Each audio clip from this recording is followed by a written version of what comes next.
I think that this video to me is just serving as a way to like release tension. Like I'm just tired, and I think this video is allowing me to kind of to explain how I'm feeling, get rid of some of my ideas that I've been having over the past day. I've had a night to sleep on our safety. Um, Overall, obviously, I'm positive, but I think it's different. It's different than the Crystal Palace result. It's different than any other feeling I've had before. It's relief more than happiness. It's like doing your final exam in a class. Like you're not really necessarily happy that it's done. You're just like, oh, thank goodness I don't have to worry about this anymore. That's kind of the feeling I have today, where it's the day after. I'm not really riled up anymore. I'm just happy it's over. I think. Well, I'll get into more detail about exactly my thoughts in the upcoming episode or upcoming podcast, but I think today I just kind of want to go through some of my thoughts that I'm having that possibly the other boys don't want to have to deal with, and maybe other Evertonians might relate to. So just putting this out there for you. So I'm going to go through, first of all, what happened during the game, what I thought about it. Then going into like the responses that I've seen over the past day. That's another benefit of doing this the day after, is just seeing how the world is reacting. And finally, kind of going into what I think will come next for Everton.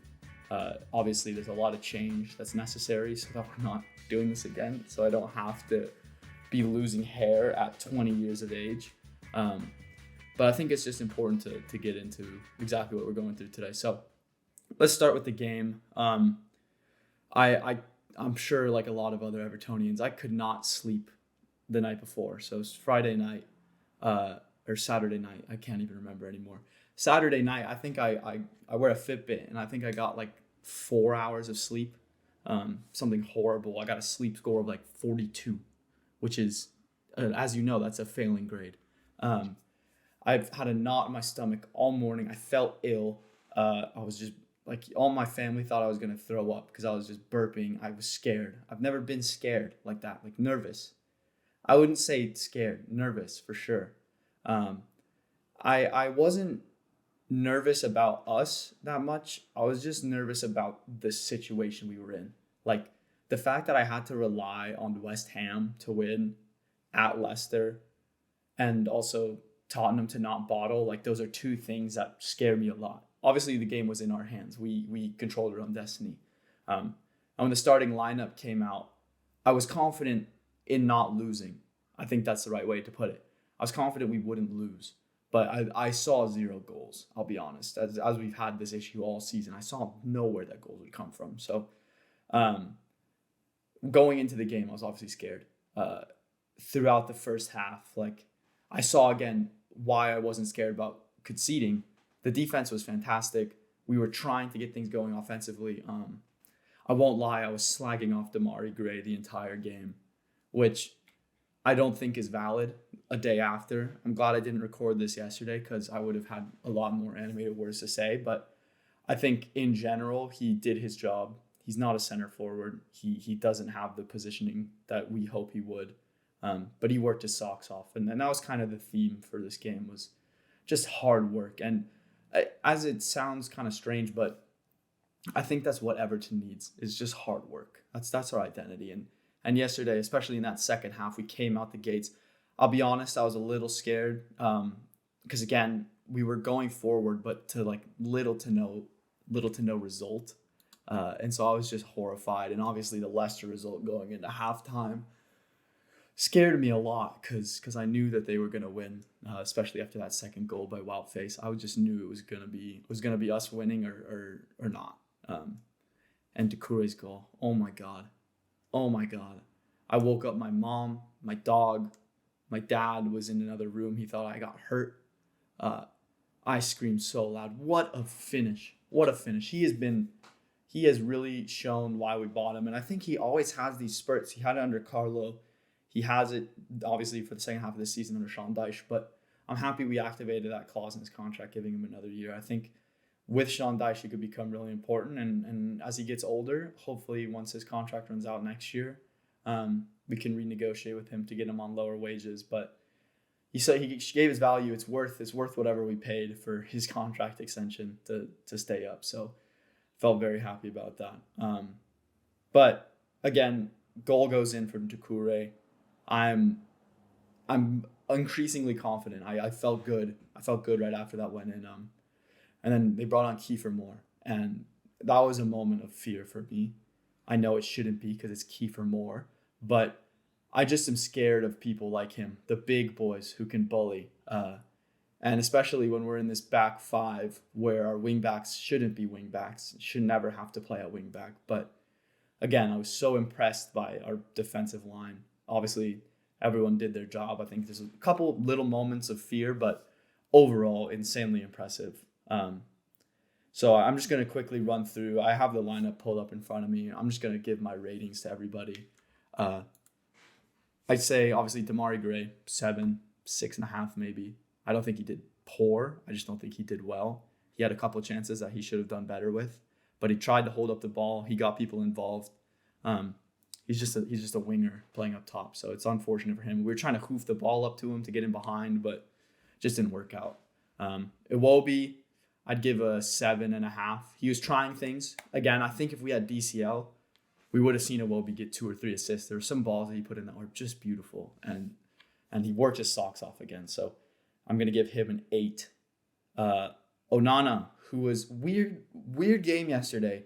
I thought he was very good, overall very good. I like the slide tackle, and that's your first plan, right? I'm never going to say it's a bad idea, but I will say there was times where I was a little scared with him on the ball. He just moves super slowly. His decisions are just a little bit slow. If he speeds it up, oh my God, what a player. I mean, physically, he's so gifted, and he's got a great mind. There's some dribbles he had, and obviously the passion. I do think Iwobi was better yesterday, so I'm going to give him a 7.8. On to Abdoulaye Doucouré. It's a hard one because I don't think he touched the ball too often, but I can't remember him making many mistakes. And obviously he scored the goal that kept us in the Premier League, so I feel like I should just give him a 10. And I will. I'm just going to give him a 10 because you can't do anything more important in your entire career than what he did today. Yesterday for us, and the reaction after his goal is just, I love it. I love when players clearly care, So that was really good to see. But for me, my man of the match, the man next to him, Idrissa Gana Gueye. I thought he didn't put a foot wrong yesterday. So many great tackles, so many 50-50s, and when he would lose out on a 50-50, he was chasing, putting pressure on, making them make mistakes. Smart fouls, and like against Wolves, Onana couldn't do that at the 6. But Idrissa Gana Gueye is just smart. He knows what he's doing.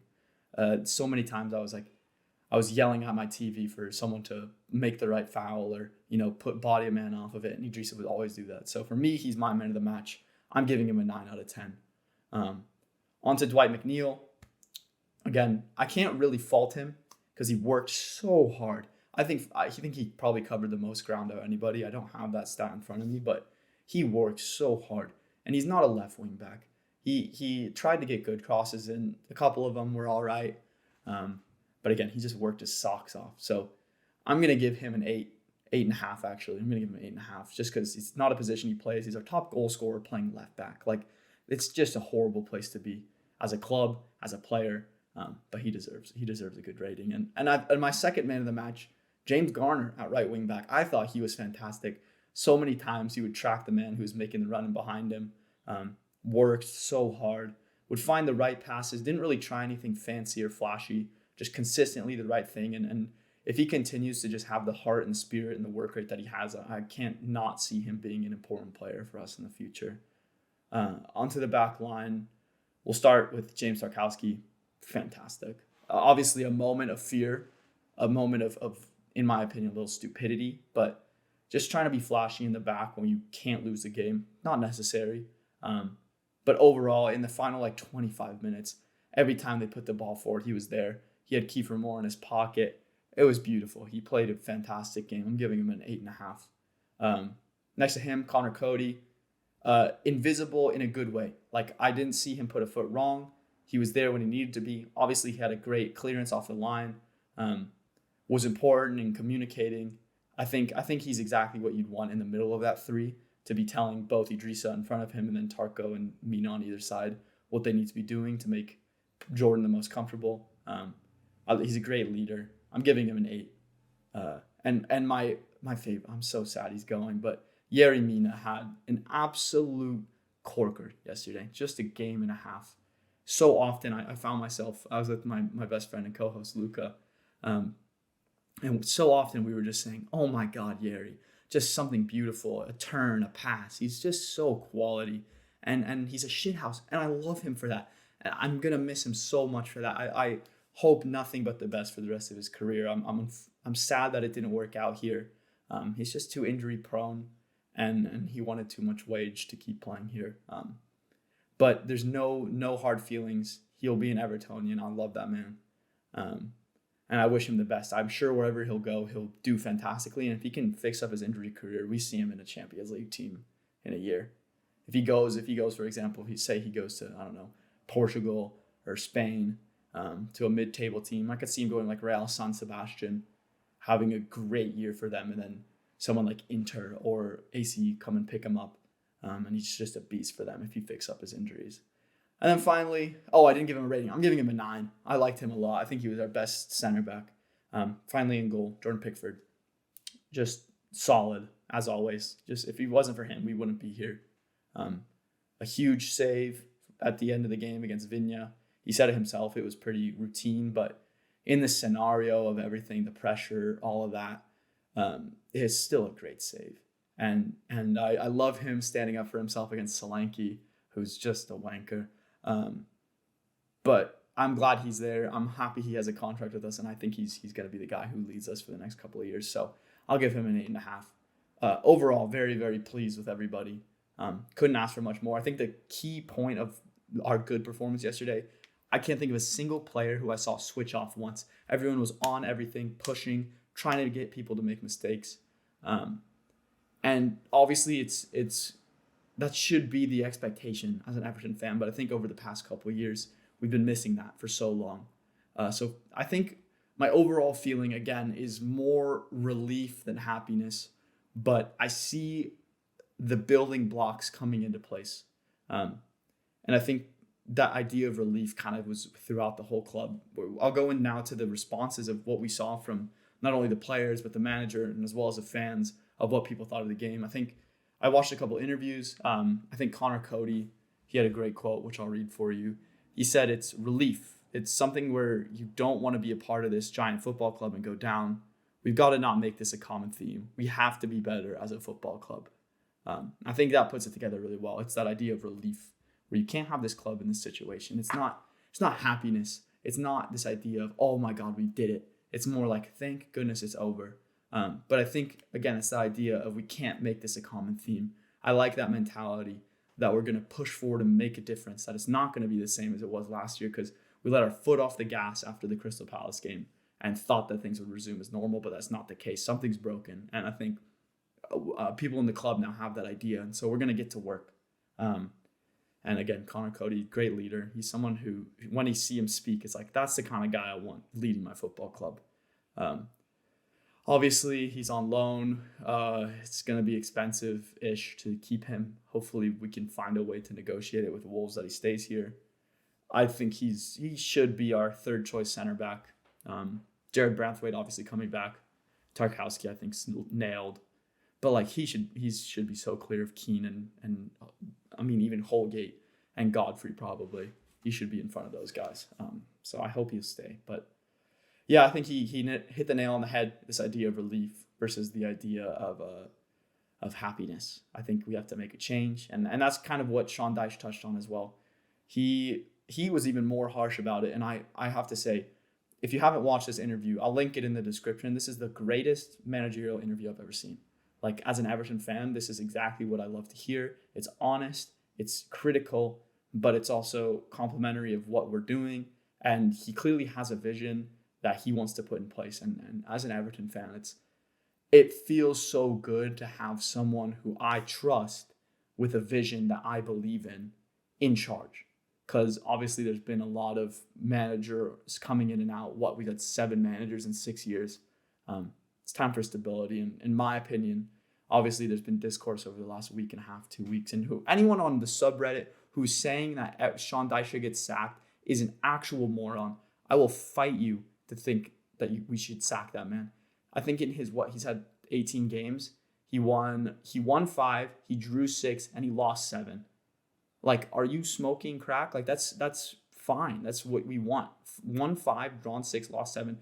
I mean, Frank Lampard was one of the worst managers I've ever seen in my life. I think with the team that Sean Dyche has to get those kind of results, 21 points out of 18 games, it's not horrible. You're getting a point a game. I mean, that's 42 points over the season. That keeps you up. So I don't know. I'm especially with the tools he had, the injuries, no backing in January. Like, he was dealt the worst hand possible as a manager. And just for people to say that he deserves to get sacked after keeping us up, what are you, for who? I think it's so stupid. But anyways, his quote was, "It's a horrible day for all concerned. No joy in it for me other than getting the job done. The underlying negative connotations about everything about Everton since I've been here has been difficult. I've come to change a mentality, and there's been signs of that. Enjoy this today because you've earned it, but at the end of the day, things have to change." I think that's exactly what I love to hear from someone in charge. Like, it's not about we've succeeded. It's about the fact that we've made it. We've done it. It's over. But there's clearly issues here that still have to be solved. No longer do we really have to worry necessarily about this season, but now it's about putting the work in for next season. And he had another part in his interview that I thought was really important, where he said, if I went to 5 Evertonians and asked them, what does Everton Football Club stand for? He said he'd get 5 different answers. And I think that's the honest truth. God's honest truth is that Everton has kind of lost itself in this idea that from once the dogs of war to then the school of science, there's this divide between Everton fans about thinking, oh, we need people who work really hard and we need this technical brilliance of 1-2 beautiful football. You know what I mean? And in my opinion, it's hard for me to speak on it, obviously, because I'm not Scouse. I'm not from Liverpool. I can't say that I have ultimate authority in what I believe Everton should be. However, from the 10 years that I've been supporting, from what I've learned and what I've heard and from visiting there, I think Everton really stands for like the working class, for the blue collar, the hard work, the graft. And I think over the last 8 years, or through Moshiri's ownership in general, we've been trying to push more into this idea of modern football, of complete football, where we have attacking fullbacks and people who get involved, overlapping runs of play, things that at a high technical level work brilliantly. But at the end of the day, it is hard work. And Sean Dyche touched on this about Man City when he was speaking on it. Pep's teams aren't just brilliant for the way that they kick the ball around and understand the game of football. The hard work that they put in is the basis of that. Being able to have that amazing technical ability comes from hard work on the other side without the ball, from the hard yards.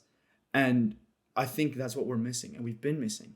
You see signings like Davy Klaassen. Like, that player is not an Everton player.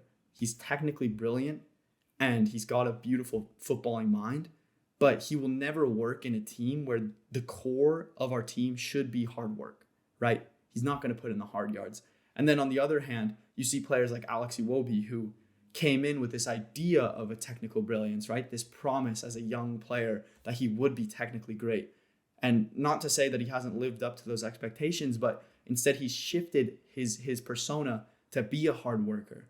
And that's when the Everton fans have really gotten behind him. When he was trying to be flashy and technically brilliant, people hated him. People thought he was the worst signing we've ever made. But now that he's showing that he's willing to put in the hard work and put in the graft, we're okay with him making some technical mistakes, because we'll know when he makes that mistake, he's going to track back and work for it. And I think that's what's important, is going forward from here, we have to start getting realigned, both as a fan base, with a manager, and most importantly with ownership, to understand this is what Everton stands for, and we're going to build off of that idea. And then, as Sean Dyche touches on, once he's done his part of making sure that the hard work and that mentality has become a part of the football club from top to bottom, then you can start bringing in the tactical masterminds. And maybe that'll be at the end of his tenure. Don't know how long that transition will take, but say, for example, Sean Dyche is here for 5 years. We become a mid-table team again with this idea of hard work at our core, and we don't have those flashy players. Then maybe we'd look to bring in another manager, someone who, for example, like a Graham Potter. I'm not going to say that he would be at us in 5 years, but we bring in someone who's tactically brilliant and builds on that hard work. And then you can get to the levels of Man City and people like that, where once you have that core foundation of putting in the hard yards, and then bring in the idea of technical brilliance. Then you can start attracting players who have the technical abilities and are willing to work hard, But the honest truth is, if we wanted to be technically brilliant and hard workers, we'd either have to have oil money or a lot of stature. And I think Eddie Howe has done it brilliantly at Newcastle, where he's brought in players that work hard. And now that they've succeeded, they're going to start bringing in people who are technically brilliant, and we'll start seeing them continue to dominate at the top level. So again, I back Sean Dyche fully. I think that he's going to put in a mentality that's something that we really need, that we've been missing for a long time. And I'm very excited to hopefully keep backing him for a while, but we'll see. At the end of the day, it's up to the ownership. It's up to the people in charge. But in my opinion, if we sack Sean Dyche, we are truly, utterly idiots. Not that we haven't proven that we're not that before, but we really, really would be dumb to sack Sean Dyche at this point. My final response I want to touch on is the fan response. Obviously, there's one right here. But overall, just what we saw in the stadium yesterday and what people were saying afterwards. I think Ped from Toffee TV, fantastic channel. I want to give a lot of credit to the work that they do. I spend a lot of time on their YouTube channel. So if there's any chance this comes across the Toffee TV team, I love you guys. I appreciate you for all the hard work you put in. And congratulations on finishing the season. But he put it really well. He said that there was nothing to be happy about, but an overwhelming sense of relief. He said, feel free to celebrate, but recognize that this is not something to be proud of. And I think that's the important part, is we shouldn't be proud of the fact we avoided relegation. Like, in the first place, we shouldn't be in this position. That would be something to be proud of. For an example of that is when people stormed the pitch. Thank you to everyone who was in the stadium and booed the people who went on the field. I cannot be more grateful to you, because, it is obvious that they were going to go on the field, but there's no reason to storm it. What I did love from the fans, maybe, 25 seconds after that final whistle went, the sack the board chant started. And that is beautiful from you guys. I am so happy, because I was thinking that in my head here at home. I was like, in California, I wanted to start singing along with you guys. And obviously it makes no difference. But I'm happy with how the fans responded. And I think it's a fact. Like, if you're not here, if the board's not here for the final game of the season to keep their own jobs, like, they have to go, And I think it has to happen sooner versus later. And I think that leads me into our next steps. Kind of what I see, I pulled out 3 main points for what Everton needs to do now. These aren't going to be rebuilding tips in terms of transfers, but more so just what actions have to take place in the next couple weeks to put us on track to never be in this position again. And obviously that first one is a change at the executive levels, whether that's a shift in ownership, a sale to another majority owner. I'm sure we have that deal with MSP Capital. I don't know whether that's just for the new stadium or whether that's a full takeover. But either way, get them in now. We need it now, as in the next 5 days. It's a holiday here in the US, but hopefully by the end of this week on Friday, we'll see some change. Get some more people on the board, man. We need smart people. I would love to just have some business savvy individuals. And we need to put this club into a rebuilding mode. Get rid of our massive contracts. Start finding the bargain deals. Don't go for the flashy players. Please, Kevin Thelwell, if you're listening, we don't want 5 number 10s, okay? We do not want it. We want a couple creative midfielders, but we need depth. We need a little bit of quality, and we need players who can play 90 minutes a game, 38 games a year, who are going to make a good contribution. Like wing backs. Please, God, we need wing backs. Just find, and I'm sure that this has already been spoken about a million times, but get those business people in. Let them understand the state of our club. Don't blow our finances, and just be smart in our signings, right? I think the second major point is back Sean Dyche. Get him in the room when you're talking about these things. Don't let that big bastard Bill Kenwright make the final choices on transfers. Sean Dyche has to choose who goes into his team. You understand, Farad? Understand? Bill Kenwright doesn't know football how Sean Dyche knows football. And Bill Kenwright can't make recruitment decisions for Sean Dyche. Get Sean Dyche in the boardroom. Let him be the final say on our transfers, but also get him involved in how we're going to move forward as a club, where leadership needs to be. I don't think he should have the final say in those things. I don't want him to have complete power, but I think his input is important. And I think we just have to back him and understand that he'll be a helms figure for us to then build on. Again, getting that mentality shift back to having that dogs of war mentality of working hard and then building from there. But in these next couple of years, he needs to be involved in that process and making sure that we have the right people in our club for that to happen. And then finally, this is again with decision making, be measured, but act quickly. I am so tired of Everton leaving it to the last second to make decisions. We can't do that anymore. We are far past that. We're too big.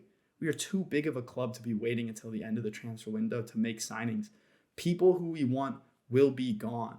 Like Thelwell, hopefully he's been doing his job for the last 6 months and has the names on the list. Sean Dyche has probably already looked over them. And let's just move. Let's move. Let's get it done. I don't care if we overpay a little bit for some people, but we need the names in and we need them in the door now so that they can get starting to work ASAP, as soon as we can. But at the same time, I don't want big gambles. I think Onana is a kind of player that worked out for us, thankfully, but I don't want to be putting 30 million on a 21-year-old. You know, we saw it fail with Rutter for Leeds. He didn't play, and he was 30 million from the Bundesliga. Like, let's not be doing that, all right? I would love like a Vincent Gyökeres for 8 million from Coventry. Like, that is perfect. That's a great signing. That's what we need right there. Don't go for someone young and exciting who's 40 million and then we've got 10 grand to spend on someone else. Just be smart, be measured. And I guess those are my 3 main points again. So change at the executive levels, backing Sean Dyche, and be measured but act quickly. I think those are our big takeaways for the next couple of weeks. I'll have another video coming out where maybe I'll go into some of my own scouting reports of what changes I think are necessary, what players should come in, what players should go. But overall, I'm just relieved that this is over. I'm so happy that we've finally gotten to a point where I don't have to be freaking out every week. And we can start to rebuild. I'd never want to have to make one of these videos again. I pray that I never have to make one of these videos again. But if you did enjoy, please subscribe. Again, we make a podcast. It's out every week. So make sure to follow that on Spotify. It'll be linked in the description. It's also all over our page. But yeah, that's my thoughts on Everton. And I look forward to making another video about what exactly we need to bring in and what needs to go. But yeah, thank you all for watching. This is Jack. I'll see you later. Bye-bye.